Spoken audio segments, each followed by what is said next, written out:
Olá, começando mais um Hiper Business na programação Canal 20 da Hiper Filmes, dentro do canal NET Cidade. Hoje estamos recebendo o advogado tributarista Arthur Pedro Além, do escritório Marqueto Advogados Associados. Vamos falar sobre desoneração fiscal na folha de pagamento e outros aspectos da reforma tributária. Vamos falar a respeito do impacto dos impostos. Tudo isso é assunto importante para você, empresário. Arthur, obrigado pela presença aqui no Hiper Business. Esse termo, desoneração fiscal, que termo que o empresário gosta de ouvir. Exatamente, André. Antes de qualquer coisa, agradeço a presença, agradeço o convite. E como você bem disse, é um tema que chama a atenção do empresário, é um tema atual e justamente por algumas medidas que foram adotadas pelo governo federal, visando aí combater a inflação que hoje assola o país. São várias desonerações pontuais, mas eu gostaria de começar falando a respeito de uma medida que recentemente foi aprovada pelo Congresso Nacional e está já para sanção presidencial, no sentido de desonerar a folha de pagamento. É um tema relativamente polêmico, mas para o empresário é algo que vem a contribuir. Que medida é essa e o que na prática ela determina? A medida provisória que foi recentemente aprovada pelo Congresso Nacional, como você bem disse, ela já foi encaminhada para a sanção presidencial. Essa medida provisória, André, ela visa desonerar a folha de pagamento com relação à cota patronal, que é aquela que incide a alíquota de 20%. O atual entendimento hoje da jurisprudência, quando se fala em desoneração da folha de pagamento, é com relação às verbas que têm o caráter indenizatório, ou seja, a contribuição, hoje, ela incide sobre a folha salarial e demais rendimentos do trabalho. No entanto, alguns rendimentos, eles não possuem o caráter remuneratório, mas sim indenizatório. Então, hoje está pacificado de que a base de cálculo para fazer incidir a contribuição, ela deve utilizar como base apenas, então, somente o salário e aquelas verbas que são tidas única e exclusivamente como verbas remuneratórias. Ou seja, a diferença entre remuneratórias e não remuneratórias, qual seria? Por exemplo... Hoje, o STJ, no fim do mês passado, o Superior Tribunal de Justiça, ele alterou um entendimento que já se arrastava por 10 anos. Por exemplo, hoje o STJ entende, e é um entendimento extremamente atual, que o salário maternidade, por exemplo, ele não possui o caráter remuneratório, mas sim indenizatório. Então, sobre o auxílio maternidade, não deve haver a incidência das contribuições sociais. Auxílio creche também, auxílio creche, outros auxílios isso, que não sejam decorrentes da prestação do serviço. Isso. Existe alguma discussão sobre algumas outras verbas, como adicional noturno, adicional de insalubridade, mas essas verbas ainda estão passíveis de discussão perante o judiciário. Hoje, eu posso afirmar com extrema tranquilidade que o auxílio creche, o auxílio maternidade, o terço constitucional, as férias gozadas e o aviso prévio indenizado, eles não devem serem utilizados como base de cálculo para as contribuições que incidem hoje sobre a folha. Você citou um termo que é mudança de entendimento, e um entendimento que se arrastava há 10 anos. Né? Isso nos leva a pensar que talvez esteja havendo uma modernização do entendimento e de como se vê a questão da legislação trabalhista. Né? Você enxerga essa tendência no judiciário, dentro das instâncias superiores, das cortes superiores, né? De que as relações de trabalho estão mudando,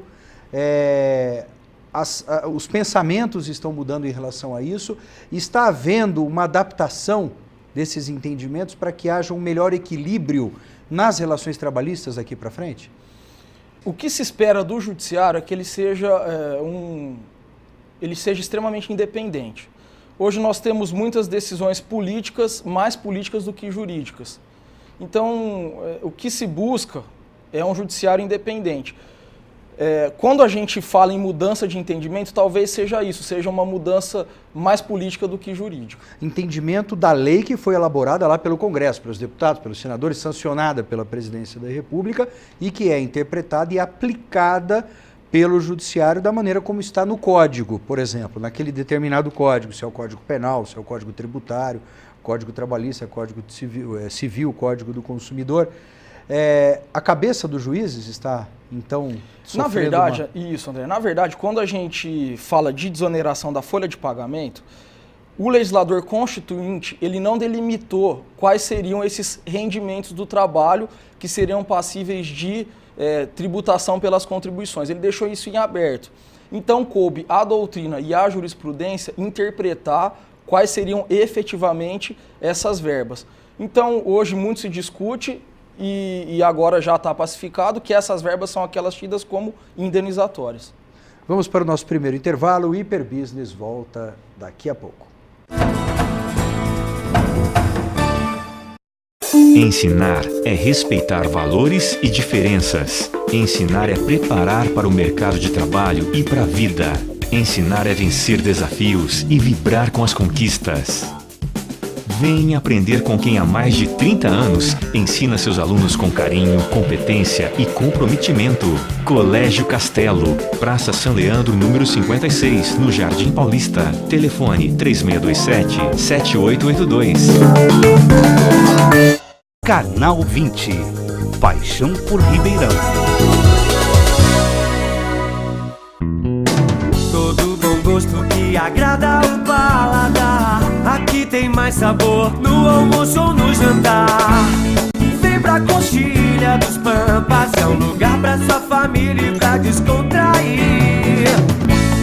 Vem pra Coxilha dos Pampas, o que você procura só vai ter aqui.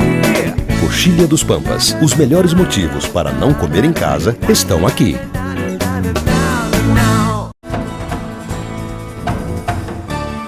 Hiperbusiness está de volta e continuamos a nossa entrevista com o advogado tributarista Arthur Pedro Além, do escritório Marqueto Advogados Associados aqui de Ribeirão Preto. Arthur, falávamos no primeiro bloco a respeito dessa mudança de entendimento, né, que vem acontecendo por parte principalmente do judiciário em relação à aplicação da legislação, mas eu pergunto para você o seguinte: e quando o empresário acaba, por conta dessa mudança, ou talvez não tão informado, pagando o imposto a maior, pagando além do que deveria pagar? É possível se buscar esse ressarcimento, buscar os direitos nesse sentido? O empresário não só pode, como ele deve buscar aquilo que foi efetivamente recolhido a maior. A maneira de se buscar, a maneira mais segura de se buscar esse, vamos dizer, ressarcimento seria através de uma medida judicial, onde, através da qual a gente vai buscar esse ressarcimento e, inclusive, ver declarada a ilegalidade e a inconstitucionalidade dessa incidência das contribuições sobre essas verbas tidas como indenizatórias. A partir do momento que as recuperações, digamos, desses valores via judicial, à medida que elas vão acontecendo, quer dizer, o judiciário também vai se amoldando e vai vendo aquilo que é ilegal, aquilo que não é legal, vai vendo cada situação, analisando cada caso, e cada caso vai ficando consolidado. Exatamente. Como referência para futuros julgamentos. Sim, sem dúvida. Hoje a gente já tem um precedente legal proferido pelo STJ, que é uma das cortes superiores do país. Então, já é um caminho que deve ser seguido aí pelo empresário para poder reaver aquilo que foi indevidamente recolhido. Bom, o aspecto jurídico está diretamente ligado ao aspecto tributário, né? Sim. Não tem como dissociar, não é, Arthur? Sem dúvida. Tem que ficar atento a isso para poder não ser prejudicado no aspecto tributário. Qual a importância de um para o outro, afinal? Sem dúvida. O empresário deve caminhar junto com o seu advogado e com o seu contador. A assessoria é de extrema importância para a gente desonerar a carga tributária da empresa e tornar o produto dele ainda mais competitivo no mercado que hoje está extremamente acirrado. E o papel do advogado nesse sentido também é apontar aonde a coisa está errada, porque às vezes o empresário não tem o conhecimento para descobrir aonde que ele está pagando a mais. Eu costumo dizer, André, que o empresário hoje ele é muito maltratado por um legislativo extremamente incompetente, por uma fiscalização extremamente gananciosa, que faz de tudo para poder onerar ainda mais o empresário. Então, o empresário ele deve ter uma assessoria contábil e jurídica, que elas devem andar juntas para escolher e trilhar aquele caminho que seja o mais seguro e o mais eficiente. Isso nos leva ao raciocínio sobre a reforma tributária, né? A reforma tributária parece que não anda da maneira como tem que andar, né? E essas desonerações ou alterações tributárias acontecem aqui e ali, de forma isolada, e às vezes uma acaba prejudicando a outra, ou seja, uma lei acaba se contrapondo à outra. Como é que você está enxergando esse cenário? Esse cenário de tantas medidas desconexas e que acabam gerando um todo prejudicial? A legislação tributária hoje ela é extremamente complicada. É um emaranhado de legislações que realmente confundem o empresário, o advogado e o contador. São medidas, André, na minha visão, paliativas, tá? que não resolvem o problema, são medidas que estancam a ferida, mas que não vão a fundo. A reforma tributária ela é extremamente necessária e urgente no país hoje. Então, eu não vejo com bons olhos sem dúvida, são importantes, mas são paliativas. Resolvem o problema num determinado momento, mas não perduram. Sem dúvida, e acaba complicando ainda mais a cabeça do empresário. Que vai, volta, muda, desmuda. Exatamente. E aí fica aquela confusão e o empresário fica cada vez mais sem ter como saber para onde ele vai, como ele faz, como fazer para se beneficiar. Isso, né? Como eu disse, a legislação... É um cerco contra o empresário, né? Isso, a legislação é muito complexa, principalmente a legislação tributária. Então, com uma fiscalização que hoje nós temos extremamente gananciosa, então nós temos muitas brechas nas quais a fiscalização pode se valer para poder onerar ainda mais aquele empresário.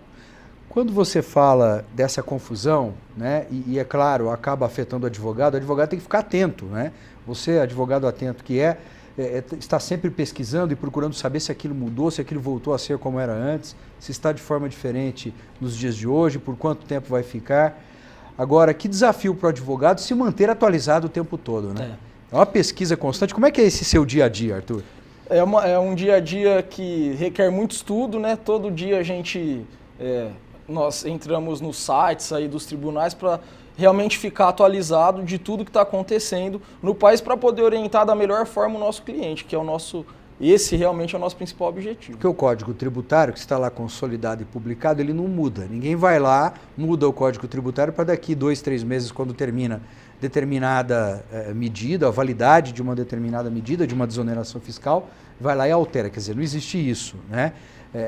Mas o que a gente percebe é uma dinâmica tão grande e nós também percebemos um engajamento muito grande das entidades de classe, né? Hoje as entidades de classe também estão cada vez mais críticas à questão da carga tributária. E do ponto de vista do advogado e do direito, qual a força que essas entidades de classe têm, como FEComércio, Fiesp, Ciesp e outras? A OAB, ela sempre se posicionou contrária a essa carga tributária que hoje assola o país. As entidades, elas são sim importantes, tais como essa que você falou, as associações aí de todo o país, elas são extremamente importantes para poder pressionar, vamos dizer assim, o nosso legislativo para a gente poder buscar esse objetivo que é realmente a reforma tributária. Vamos para o nosso último intervalo, o Hiperbusiness volta em instantes. Ensinar é respeitar valores e diferenças. Ensinar é preparar para o mercado de trabalho e para a vida. Ensinar é vencer desafios e vibrar com as conquistas. Vem aprender com quem há mais de 30 anos ensina seus alunos com carinho, competência e comprometimento. Colégio Castelo, Praça São Leandro, número 56, no Jardim Paulista. Telefone 3627-7882.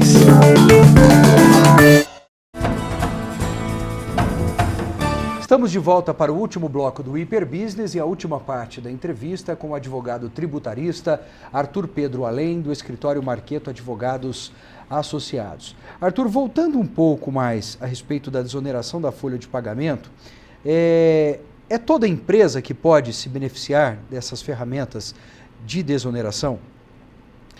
As empresas que hoje se enquadram no Simples Nacional, André, elas não possuem a tributação diretamente na folha de pagamento. Ou seja, para aquele empresário que hoje está enquadrado no lucro presumido e no lucro real, esses sim já podem pleitear essa desoneração que foi falada anteriormente. E em relação ao número de funcionários, né? Uma empresa que tem mais funcionários, logicamente se beneficia mais. Mas e aquela que tem menos funcionários? Às vezes fica com receio, será que vale a pena? Será que aplicando isso na minha pode ser legal? Boa pergunta, André. É uma dúvida que nós diariamente recebemos... Quando a consulta, a grande dúvida Sim. A grande dúvida quando se fala em desoneração da folha é exatamente essa. Eu posso pedir, a partir de quantos funcionários eu posso pedir? Eu costumo dizer, André, que crédito é crédito. 1 centavo é crédito. Mas, para a gente sentir realmente um resultado palpável, um resultado que realmente a gente consiga enxergar, eu costumo dizer, e pelos estudos que nós temos, é que uma empresa com um pouco mais de 30 funcionários já vai sentir um resultado palpável acerca dessa desoneração. O que seria o palpável? Um resultado, um crédito, vamos dizer assim, que realmente vai ser sentido na sua contabilidade.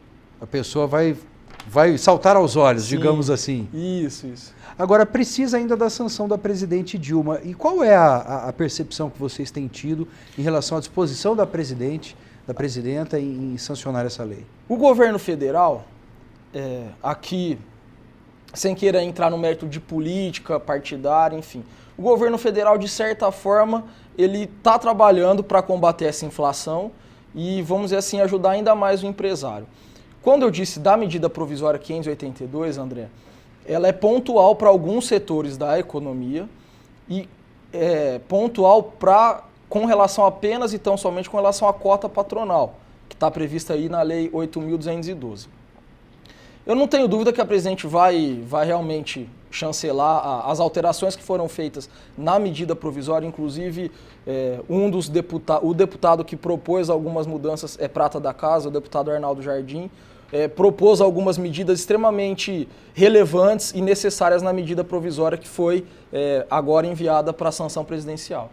E falando em presidente Dilma, nós tivemos bem recentemente a desoneração fiscal de alguns itens da cesta básica, inclusive alterando um pouco as características da cesta básica, né? Como é que você, como tributarista, vê o impacto disso na economia? Um dos pedidos da presidente, André, foi exatamente esse, que essa desoneração ela seja efetivamente revertida para o contribuinte. Então, o que se espera é que os empresários eles realmente repassem esse benefício para o contribuinte. A desoneração, na verdade, ela foi feita com relação aos impostos federais, mais especificamente com relação ao PIS, a COFINS e ao IPI, que as alíquotas desses impostos foram reduzidas a 0. Lembrando que recentemente a gasolina também teve, né? Recentemente, já um pouco mais de tempo, e o etanol agora se enquadrando aí dentro dessa medida também. Né? Como eu disse, aqui, sem entrar no mérito de discussão partidária e política, mas o governo federal, ainda que através de medidas paliativas, ele tá trabalhando. Então, o que a gente espera é que o empresário ele absorva essas desonerações e repasse efetivamente para o contribuinte, que é o consumidor final, no fim das contas, o mais interessado de tudo isso. Agora, se realmente o empresário, o varejista, digamos assim, né, aquele que comercializa os itens da cesta básica, se ele não corresponder também ao estímulo vindo lá de cima, aí também é absurdo, né? Até juridicamente falando, há que se questionar, né? É importante para o empresário, André, além de ser importante para o consumidor, para o cidadão, é extremamente importante para o empresário para tornar o seu produto ainda mais competitivo no mercado. Eu não tenho dúvida que a maioria das empresas vai realmente reduzir o seu produto. Vai incentivar a concorrência, a livre concorrência, a sadia concorrência de saudável, não é a sadia a marca do peru, do chester e do frango. Mas assim, eu entendo que ele vai ser praticamente obrigado a repassar isso para o contribuinte, para o cidadão e para o consumidor, né? Isso. Que é aquele, né, Arthur, que sofre, né? E que muitas vezes acaba pagando também de uma forma pesada essa conta do desequilíbrio fiscal e da alta carga tributária. O empresário, na minha visão, André, ele paga a conta de tudo. Da nossa corrupção, que hoje é evidente, né? Ele paga a conta... Enfim, ele é realmente, na minha visão, massacrado pelo legislativo e pela fiscalização que hoje existe no nosso país. Nós temos aí 2 minutos para o final do programa E eu gostaria que você fizesse uma reflexão, uma consideração a respeito exatamente disso, né? O empresário é massacrado e ele tem caminhos para, se não totalmente se livrar disso, mas de tentar lutar contra isso, de tentar combater isso e de tentar amenizar ao máximo possível o impacto disso nos seus negócios, né? E o meio jurídico, o caminho jurídico é um tripé, é um dos pés deste tripé importante para a sustentação desse direito e dessa luta e desse combate do empresário, né? Eu queria que você fizesse uma reflexão com respeito a isso nesse final do programa. O tema desoneração fiscal, como a gente abordou no primeiro bloco, é um tema que realmente chama atenção e um tema extremamente amplo. Impossível a gente abordar em 30, num programa 20 minutos. de 30 minutos como o nosso. Então, o que eu posso dizer para o empresário hoje é que existem saídas legais, saídas que estão aí à nossa disposição. Então, eu entendo que o empresário ele deve andar, vamos dizer assim, junto. Ele deve ter uma assessoria contábil extremamente interessante e, ao mesmo tempo, uma assessoria jurídica para poder auxiliar a sua contabilidade naqueles caminhos que são legais, que são mais nebulosos. Às vezes acha-se que aquilo não pode, mas tem ali um dispositivo, uma brecha na lei que possa, de repente... Às vezes uma compensação, às vezes uma incidência feita pelo contador, às vezes ela pode ser vista com boa... ter uma detectada. Boa... Isso. Mas o entendimento dos nossos tribunais talvez seja diverso. Então aquilo vai gerar um passivo tributário para o empresário que no fim das contas não vai ter valido a pena aquela compensação ou aquele cálculo que foi feito pelo contador. Mas aí o legal é que o aspecto jurídico acaba determinando isso, indica, não, isso vale a pena, isso não vale a pena, né? Vamos também gerenciar o seu risco tributário, o seu passivo tributário. Acima de tudo, André, de realmente enxergar aquilo que vale a pena ou não vale a pena, é acima de tudo enxergar os riscos. Porque um débito indevidamente recolhido ou mal recolhido vai ensejar multa, vai ensejar juros. Então aquilo que num primeiro momento foi bom para o empresário vai se tornar aí um empecilho de grande monta. Um prazo que de repente não seja respeitado e tudo mais, né? Arthur, obrigado pela presença aqui no Hiper Business. Uma conversa muito importante, um assunto muito importante. Até uma próxima oportunidade. Legal, André, agradeço. Como eu disse, impossível tratar disso tudo em 30 minutos. Eu me coloco à disposição do programa para poder sanar qualquer dúvida que tenha ficado para o telespectador. Voltaremos a conversar a respeito. Tem muita coisa ainda para acontecer. Tem. Muito obrigado. Obrigado. E você, espero que tenha gostado do programa de hoje. Até a próxima. Tchau.